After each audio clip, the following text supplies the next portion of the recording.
Sempre que eu vou discutir política, né, ideologias, pensamento político, né, o que fulano, ciclano acredita, eu me deparo com um obstáculo. Eu me deparo com um obstáculo que é a confusão que a maior parte das pessoas fazem entre teoria política e ideologia política e o completo desconhecimento que as pessoas têm do conceito de dispositivo. Eu já tenho aula sobre dispositivo, mas eu vou fazer uma breve menção a esse conceito e vou fazer divagações um tanto quanto mais livres sobre ele, tá? Então, quem está chegando agora, eu sou o professor Daniel Cidade, eu sou professor de filosofia. Eu gostaria de convidar vocês a se inscreverem no canal, a deixar aquele like maroto, ativar o sininho e quem quiser contribuir com o Apoia-se também será muito bem-vindo, né? A partir de R$2 você pode contribuir. Então, por que eu estou fazendo esse vídeo já? Porque, né, eu inclusive parei um pouco por estar estudando para um processo seletivo, para um concurso, então problema de tempo, mas eu comecei a responder, né, e não vou parar para quem acompanha o canal, tá? Comecei a responder os inscritos do canal e muitas vezes para responder, fazer vídeos respostas, inclusive, né, eu me deparo com algumas dificuldades que sem alguns conhecimentos prévios a gente não consegue debater, né? Tem bastante inscritos que têm suas ideologias, né? Eu me considero pós-moderno, o que não quer dizer que eu não tenha as minhas crenças, tá? Mas eu não decido aderir por nenhuma metanarrativa ou nenhuma ideologia, né? Esse jogo de dizer como o mundo deve ser e achar que racionalmente qualquer teoria que seja melhor ou pior, existem melhores e piores, né? Pode dizer como o mundo vem a ser, tá? Então vamos precisar entender esses conceitos. O que é uma teoria política, né? Um autor, uma teoria política é algo que normalmente está dentro de um autor, uma autora ou algum grupo de autores que combinam, né? Que fecham mais ou menos entre si, tá? E pensam o mundo de uma maneira muito mais consistente do que a ideologia. Depois a gente vai entender a ideologia, tá? Então, por exemplo, Locke, né, vai escrever num contexto contra certo tipo de absolutismo, ele vai escrever uma série, né, o segundo tratado sobre o governo civil, o escrito mais interessante em termos políticos. Ele vai escrever sobre o direito de se rebelar contra um tirano, ele vai escrever sobre a propriedade, né, uma teoria da propriedade que legitima a propriedade através do trabalho. Ele tem toda uma questão, né, uma obra mais ou menos costuradinha, né, nenhum autor é 100% coerente, nem 100% incoerente, exceto Olavo de Carvalho. Não, brincadeira, eu nunca li Olavo de Carvalho para dizer isso. Mas enfim, então a gente pode dizer que Locke possui uma teoria política, né? A gente pode também dizer que Adam Smith tem uma teoria política ou uma teoria econômica, né? A gente vai dizer que ele tem uma teoria econômica, mas ela também é política, tá, gente? Se você acha que não é porque isso está bem mascarado, mas ele tem uma teoria econômico-política, então, né, a questão da mão invisível, a questão do mercado, do ser um meio eficiente para uma série de coisas. Então, ele também tem uma teoria, tá? Uma teoria que é fechada, você pode ler umas obras, né? Se você ler só a Riqueza das Nações, você vai ter uma visão. Se você ler a questão de teoria dos sentimentos morais, você já pode englobar mais, né? Então você pode pegar a teoria dentro de um livro ou a teoria dentro do conjunto da obra de um autor, tá?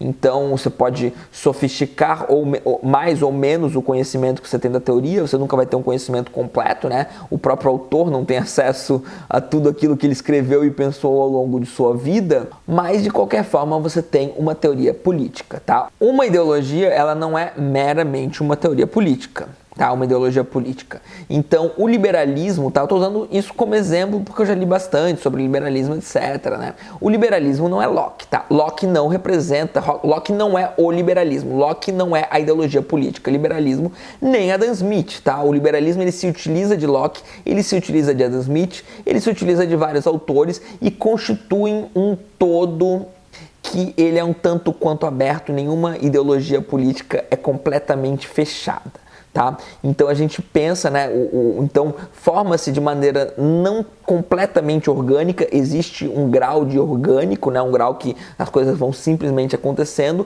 mas existem também pessoas ali que arquitetam, né, a partir da sua influência, do seu poder e do seu conhecimento, um pouco o que vai ser essa doutrina, né? Então, por exemplo, estamos falando de liberalismo, né, se a gente for para o neoliberalismo, em 38, alguns autores então que eram liberais fizeram um congresso chamado Walter Lippmann e depois em 1947, né, foi interrompido pela Segunda Guerra Mundial, eles fundaram a Sociedade Mont Pelerin, né? Isso para refundar o liberalismo em outras bases e surge aquilo que a gente chama de neoliberalismo em termos de ideologia política, né? Dentro da teoria política de vários autores que inclusive não concordavam entre si, né? Então você pega os autores que estavam no Congresso ou que fundam a sociedade, eles não necessariamente concordam em tudo. Cada um tem suas teorias políticas, econômicas, tá? Mas surge algo que seria a ideologia política do neoliberalismo que está sempre em aberto.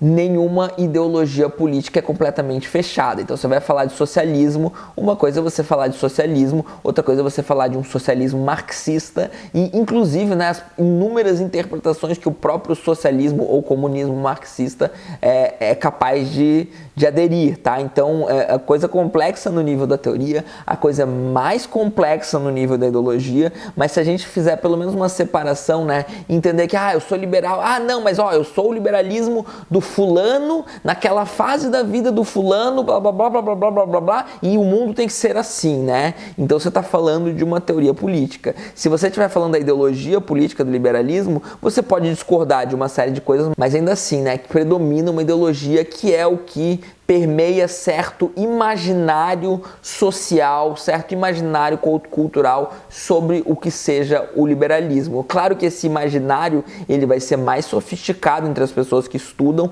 ele vai ser menos sofisticado entre as pessoas que têm certa noção, ele vai ser nada sofisticado, né, entre as pessoas que não sabem nada e simplesmente usam a palavra, né? Então, por exemplo, a gente fala hoje que o comunismo é o bicho-papão dos adultos, né? E o comunismo é o bicho-papão dos adultos, porque se você pedir para qualquer uma dessas pessoas que falam que o Bolsonaro está protegendo a gente do comunismo, elas não vão saber nem por onde começar. Normalmente essas pessoas não sabem nem articular direito, né, qualquer conceito de teoria, filosofia política que seja, tá? Então, por isso são facilmente manipuláveis e por isso, né, não estamos nem sequer falando de uma ideologia quando a gente está falando nesse grau simplista a ponto da gente nem poder falar que é uma ideologia, tá? O que eu quero trazer aqui agora é o conceito de dispositivo. E daí, para isso, né, esse canal, para quem não conhece, é um canal Foucaultiano, para isso eu vou trazer uma única passagem de Foucault. O que eu tento descobrir sobre esse nome é, primeiramente, um conjunto decididamente heterogêneo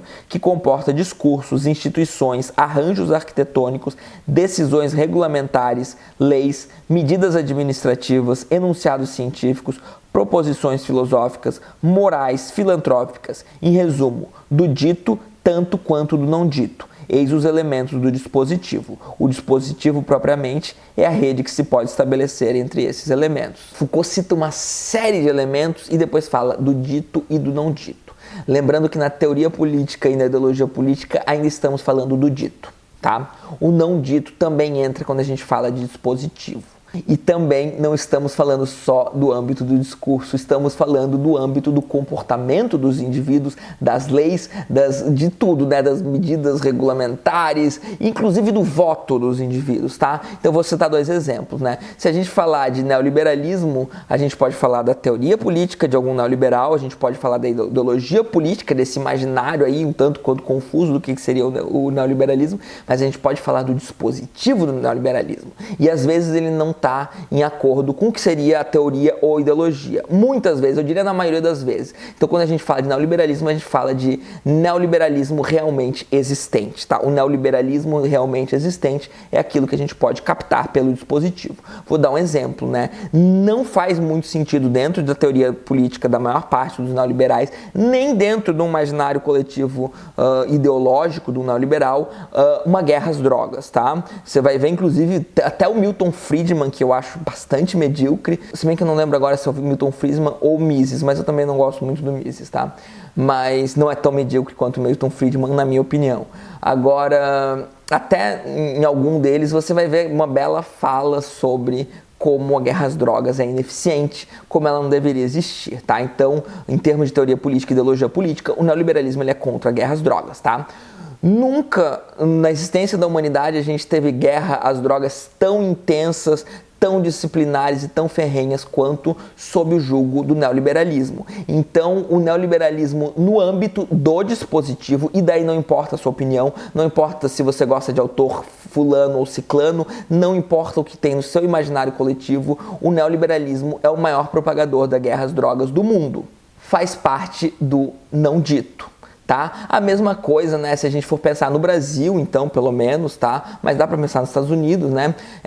Liberais, em tese, né, buscam mais liberdade. Isso faz parte da teoria política dos indivíduos, isso faz parte da ideologia política dos indivíduos. Se a gente for pegar, né, nas eleições de 2018, em quem votaram a maior parte dos liberais, todos os liberais que eu conheço, né, exceto os que não votaram, né, eles votaram no Bolsonaro, que é alguém que dizia explicitamente que queria ditadura, que dizia que a ditadura matou pouco, que queria pau de arara, que batia explicitamente em programas assistencialistas que factualmente consomem muito pouco do orçamento público, tá? E deixa inquieto, deixa sem bater em nada a dívida pública, por exemplo, que consome mais de metade do orçamento público, né? Que na reforma da Previdência defendia deixar intocada a reforma dos militares, né? A parte dos militares, que é a parte que mais consome orçamento público, tá? E esse candidato foi, né? Inclusive pega MBL, etc. Ele foi apoiado. Então, a nível do dispositivo, o liberalismo ele não defende liberdade, tá? Quando eu entendi isso, eu parei de me dizer liberal de esquerda, né? Eu me dizia liberal de esquerda, as pessoas inclusive riam, né? Então, e com razão, na verdade, agora eu vejo que com razão. Agora, quando eu entendi isso, não dá mais para ser liberal. Se você defende a liberdade, tá? Esse é um vídeo mais opinioso, mas eu acho bastante fundamentado em fatos, tá? Se você começa a pensar o não dito e se você começa a pensar nas inúmeras relações para além das teorias e para além das ideologias, você consegue entender melhor o mundo. Você consegue entender, né, que se fulano, ciclano, né, as pessoas que dizem defender tal teoria estão fazendo tal coisa, então a gente precisa, né, fazer alguma coisa a respeito da compreensão do que a gente tem acerca do que são essas ideologias, do que são essas teorias políticas. Elas por si só não bastam, né, elas por si só ficam em mera especulação filosófica, tá? E esse canal aqui, ele tenta criticar essa mera especulação filosófica. Quando eu falo de pós-modernidade, eu estou realmente, literalmente, criticando a mera especulação filosófica que busca a essência, que busca os universais, né? Eu não tenho vídeo ainda sobre os universais, mas o vídeo que eu precisaria fazer para a gente continuar um debate mais sadio, onde eu possa, né, explicar uma série de coisas que quando eu falo às vezes não parecem fazer muito sentido, inclusive para os inscritos do canal, tá? Então eu espero que esse vídeo ajude a elucidar muitas coisas. Quando eu falo de esquerda e direita, o que é esquerda, o que é direita, né? Quando eu faço críticas ao liberalismo, ao anarcocapitalismo, tá? Eu tô pensando mais, eu penso já há muitos anos em nível do dispositivo, não tanto no nível da ideologia política ou da teoria política. Elas são a base discursiva que a gente vai usar para pensar as coisas, mas a gente, além da base discursiva, a gente precisa da base dos fatos, da base da existência concreta das coisas, que é o que Foucault vai fazer quando ele vai pensar em termos de saber e poder, né? Quando ele pega o conceito de discurso, que ele fala muito, e transforma em dispositivo. O dispositivo é mais do que o discurso, é mais do que a rede de conhecimento que está em questão ali, e é a rede também dos fatos concretos, né? Não só o que dizem os neoliberais, mas o que acontece sobre regimes neoliberais. Então é isso, espero que isso tenha esclarecido uma série de coisas e espero que tenham gostado também e boa noite.